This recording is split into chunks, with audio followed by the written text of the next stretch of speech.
যাই হোক, আমি বাংলাদেশের একজন বাউল মানুষ। ফকির লালন শাহ মানবতা ধর্মের প্রবর্তক। তিনি মানবতা ধর্ম দেশে ধর্ম বর্ণ নির্বিশেষে এই দেশের মানুষকে শিক্ষা দিয়ে থাকেন। এই ফকির লালন শাহ বলেছে, আসবে কবে সেই দিন যেদিন থাকবে না কোনো হিন্দু, বৌদ্ধ, মুসলিম, খ্রিস্টান, সবাই দেখবে শুধু মানুষ আর মানুষ।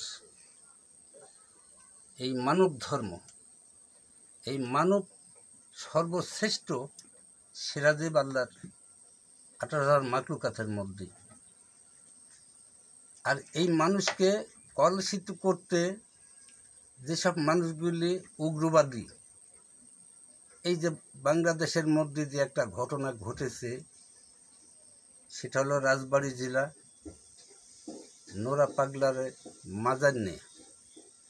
এই পৃথিবীর এমন কোনো ইতিহাসে নাই যে মানুষটা মারা গেছে এই মানুষটার বিচার, ন্যায়, অন্যায় প্রত্যেকটা জিনিসের হিসাব স্রষ্টা বা আল্লাহ তার হিসাব করবে।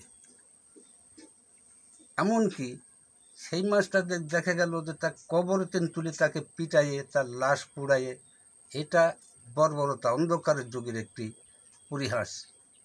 কিন্তু আল্লাহ রাসূল কি বলেছেন? আল্লাহ রাসূল কি এমন কোনো এই পৃথিবীর মধ্যে কোনো দলিল, হাদিস দলিলে বলেছে যে তোমরা মরা মানুষকে তুলি ওই লাশ পুড়াই দাও? নবীর সময় কত কাফেরের সাথে যুদ্ধ করেছে নবীতে, সেই কাফেরও তো এমন কোনো কাজ করেনি। সেই বিষয়ে আমি বলতে চাচ্ছি, আমাদের বাংলাদেশের যে সমস্ত সাধু, বৈষ্ণব, তরিকান, আশেকান, জাকিরান, আমরা সবার পক্ষ থেকে আমি এটা সুষ্ঠু বিচার চাচ্ছি সরকারের কাছে। তার কারণ এদেশে ইসলাম আনেছে ওই যে ওলি আউলিয়াগুলি, এদেশে ইসলাম অন্য কেউ আনেনি। যেমন শাহজালাল, শাহপরাণ, শাহ কামাল, শাহ সুলতান, ইনারা এই দেশে ইসলাম প্রচার করেছে, ইসলাম এই দেশে আইনি কায়েম করেছে।